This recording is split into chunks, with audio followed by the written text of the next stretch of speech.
ಭಾರತವು ತನ್ನ ಮೊದಲ ಯುದ್ಧವನ್ನು ಪಾಕಿಸ್ತಾನದೊಂದಿಗೆ ಯಾವ ವರ್ಷದಲ್ಲಿ ಹೋರಾಡಿತ್ತು?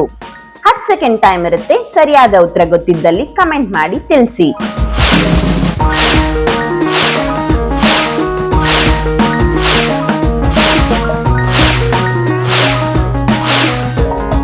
ಸರಿಯಾದ ಉತ್ತರ 1947ರಿಂದ 48.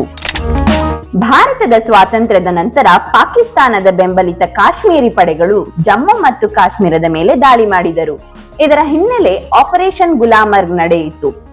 ರಾಜಾ ಹರಿಸಿಂಗ್ ಭಾರತದೊಂದಿಗೆ ಸೇರುವ ನಿರ್ಧಾರ ಕೈಗೊಂಡ ನಂತರ ಭಾರತೀಯ ಸೇನೆ ಹಸ್ತಕ್ಷೇಪಿಸಿ ದಾಳಿ ತಡೆ ಹಿಡಿಯಿತು.